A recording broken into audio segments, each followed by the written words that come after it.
Hello दोस्तों, नमस्कार। मैं श्यामा मिश्रा और आपका हमारे चैनल स्टडी टॉपर में हार्दिक स्वागत है। आज हम आपके सामने आपका ये जो बीएड का कंपलसरी पेपर है शिक्षा में तकनीकी परिप्रेक्ष्य उसके कुछ ऑब्जेक्टिव टाइप क्वेश्चन लेकर के आए हैं जो कि बहुत महत्वपूर्ण है परीक्षा के दृष्टिकोण से। तो आइए वीडियो को शुरू करते हैं और देख लेते हैं, क्योंकि समय का अभाव आप लोगों के पास है, बहुत सारा पढ़ना है आपको। तो ये आपका प्रथम यूनिट से मैंने लिया, यूनिट बाई यूनिट वीडियो मैं बना रही हूँ। तो फर्स्ट यूनिट में आपके जो 4 चैप्टर आते हैं उनसे ये आपके ऑब्जेक्टिव टाइप क्वेश्चन लिए गए हैं, ठीक है। तो आइए पहला क्वेश्चन शुरू करते हैं।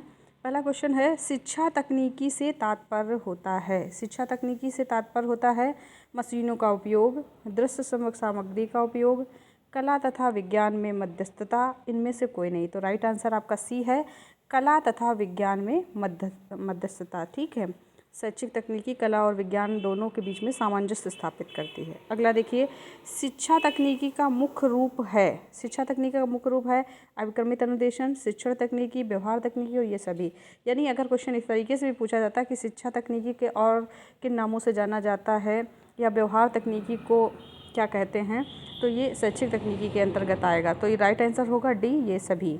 तीसरा क्वेश्चन देखिए, शिक्षण का मुख्य तत्व है पाठ्यवस्तु, संप्रेषण या दोनों या इनमें से कोई नहीं। तो दोनों ही होता है, कंटेंट भी ज़रूरी होता है और आपस में छात्र और शिक्षक के बीच में जो कन्वर्सेशन है वो भी ज़रूरी होता है। तो राइट आंसर सी होगा, पाठ्यवस्तु और संप्रेषण दोनों ही। अगला देखिए चौथा क्वेश्चन, अनुदेशात्मक प्रारूप को कहते हैं, क्या कहते हैं? प्रणाली विश्लेषण, प्रशिक्षण तकनीकी, पृष्ठपोषण का सिद्धांत या ये सभी। अनुदेशन प्रारूप को क्या कहते हैं? तो प्रणाली विश्लेषण भी कहते हैं, प्रशिक्षण तकनीकी भी कहते हैं, पृष्ठपोषण भी कहते हैं। तो राइट आंसर डी होगा। अगला देखिए, अभिक्रमित अनुदेशन का विकास किया बीएफ स्किनर ने, नॉर्मन ए क्राउडर ने, थॉमस गिलबर्ट ने या इन सभी ने। तो अभिक्रमित अनुदेशन में सभी का, वैसे नाम आता है बीएफ स्किनर का, लेकिन सभी ने अपना योगदान दिया, ठीक है। तो सभी का है, राइट आंसर डी होगा। शिक्षा तकनीकी का योगदान है दूरवर्ती शिक्षा में, शिक्षा उद्देश्य केंद्रित करने में, शिक्षा में माध्यमों का उपयोग या इनमें से कोई नहीं। तो राइट आंसर होगा डी, सभी में आपका शैक्षिक तकनीकी का योगदान है। डिस्टेंस एजुकेशन में भी है, शिक्षा के उद्देश्य या लक्ष्य केंद्रित करने में भी है, और शिक्षा में अन्य माध्यमों का, जैसे आपका ये फ़ोन हुआ, टीवी हुआ और टेप रिकॉर्डर हुआ, ये सारी चीज़ें भी ये सब शैक्षिक माध्यम के अंतर्गत आती हैं। तो राइट आंसर डी होगा। आगे देखिए, 8वां क्वेश्चन देखते हैं, कंप्यूटर आधारित शिक्षण प्रतिमान किसने प्रतिपादित किया? कंप्यूटर आधारित शिक्षण प्रतिमान किसने प्रतिपादित किया? तो 4 ऑप्शन आपको मिलेंगे एग्ज़ाम में। रॉबर्ट ग्लेशियर ने, लॉरेंस व डेविस ने, जॉन कैरोल ने या लेंडर्स ने।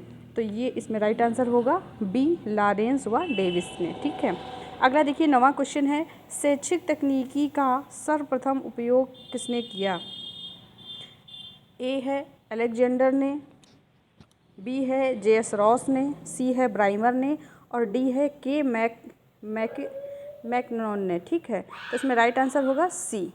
अगला देखिए 10वां question, tape recorder, video tape, computer आदि आते हैं किसके अंतर्गत आते हैं? तो ये आते हैं आपके हार्डवेयर के अंतर्गत, हार्डवेयर उपागम के अंतर्गत आएगा। तो राइट आंसर होगा ए। 11वां क्वेश्चन देखो, ई अधिगम का उपयोग किया जाता है। ई अधिगम क्या होता है ना?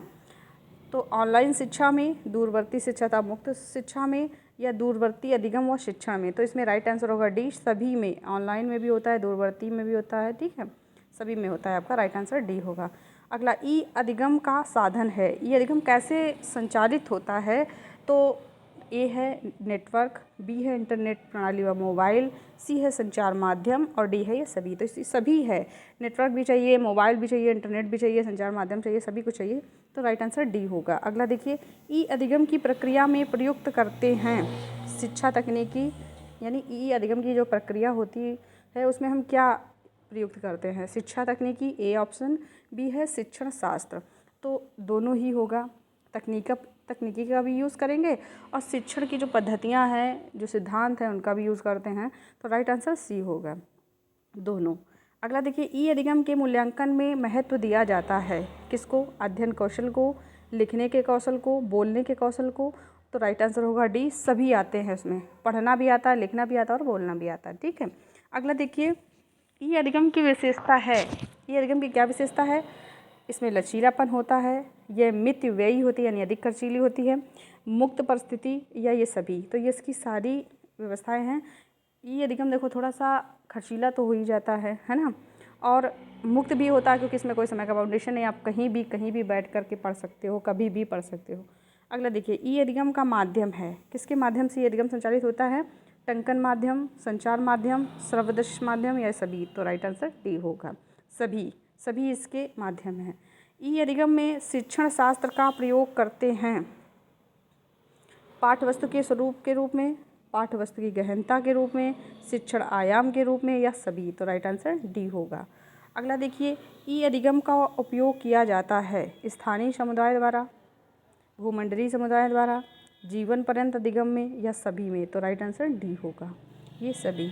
अगला देखिए, ई अधिगम में सीमा होती है समयबद्ध कार्यक्रम की, स्थानबद्ध कार्यक्रम की, पाठ्यवस्तु की गहनता की या इनमें से कोई नहीं। तो इसमें राइट आंसर डी होगा, इनमें से कोई नहीं, क्योंकि कहीं भी समयबद्धता नहीं होती, स्थानबद्धता भी नहीं होती है। ठीक है, पाठ्यवस्तु आप कहीं से भी पढ़ें, कोई वो नहीं होता है। तो राइट आंसर डी होगा, इनमें से कोई नहीं है, ऑप्शन देख लीजिए। अगला देखिए, ई अधिगम का उपयोग किया जाता है ज्ञानात्मक विकास के लिए, भावात्मक विकास के लिए, क्रियात्मक विकास के लिए, सभी। तो राइट आंसर डी होगा, सभी विकास के लिए। अगला देखिए, 21वां क्वेश्चन, मानव प्रकृति की अवधारणाओं को दिया किसने दिया है? डेविस ने दिया है, ग्लेशियर ने दिया है, स्कांट ने दिया है या हर्बर्ट ने दिया है। तो राइट आंसर सी है, हर्बर्ट ने दिया है। अगला देखिए, शिक्षण अधिगम प्रबंधन का प्रत्यय दिया हर्बर्ट ने, बी.एस. ब्लूम ने, रॉबर्ट गैने ने या आई.के. डेविस ने। तो शिक्षण अधिगम प्रबंधन का नोट कर लीजिए, खाली शिक्षण अधिगम नहीं है, शिक्षण अधिगम प्रबंधन यानी शिक्षण अधिगम को कैसे मैनेज किया जाए, इसका जो प्रत्यय दिया वो दिया था आई.के. डेविस ने। तो राइट आंसर होगा डी नंबर। अगला देखिए, शिक्षण अधिगम प्रबंधन का सोपान है, सोपान मतलब चरण होते हैं। ठीक है, कौन कौन से इसके चरण हैं? नियोजन, अग्रसर, व्यवस्था तथा नियंत्रण या ये सभी। तो सभी आंसर आपका राइट है, सभी हैं इसके, नियोजन है, अग्रसर है, व्यवस्था तथा नियंत्रण भी है। अगला देखिए, 24वां क्वेश्चन, शिक्षण को उच्चतम व्यावसायिक प्रक्रिया माना है, किसने माना है? तो ये माना है आई.के. डेविस ने। किसने माना है? आई.के. डेविस ने। राइट आंसर ए होगा। 25वां देखिए, शिक्षण अधिगम प्रबंधन के सोपान होते हैं। शिक्षण अधिगम प्रबंधन के कितने सोपान होते हैं? तो 4 सोपान होते हैं। कितने होते हैं? 4 सोपान होते हैं। ठीक है, राइट आंसर सी होगा। अगला देखिए, 26वां क्वेश्चन, मेगर ने उद्देश्यों को व्यवहारिक शब्दावली में लिखने के लिए आधार बनाया था। किसको? हर्बर्ट के पंचपदी प्रणाली को, स्किनर के पुनर्बलन सिद्धांत को या ब्लूम की टैक्सोनॉमी को या इनमें से कोई नहीं। तो राइट आंसर सी होगा। जो ये आपके मेगर महोदय थे, इन्होंने उद्देश्यों को व्यवहारिक शब्दावली में लिखने के लिए ब्लूम टैक्सोनॉमी को आधार बनाया था। ठीक है, राइट आंसर सी होगा। अगला है, मूल प्रवृत्ति का सिद्धांत किससे संबंधित है? रुचि के सिद्धांत से, बुद्धि से संबंध है या अभिप्रेरणा से या अभिरुचि से। तो मूल प्रवृत्ति का सिद्धांत आपका अभिप्रेरणा यानी मोटिवेशन से रिलेटेड है। ठीक है, राइट आंसर सी होगा। तो आपका ये फर्स्ट यूनिट में जो भी चैप्टर थे, 4 चैप्टर थे, उनसे आपके ये आज के क्वेश्चन मैंने करा दिए हैं। बहुत इंपॉर्टेंट हैं, ये गैस पेपर के क्वेश्चन नहीं हैं, ये बुक के क्वेश्चन हैं बेटा, और बहुत इंपॉर्टेंट है। तो वीडियो को लाइक ज़रूर कर दें, शेयर कर दें, चैनल पे नए आए हैं तो चैनल को सब्सक्राइब भी कर लें। Thank you for watching.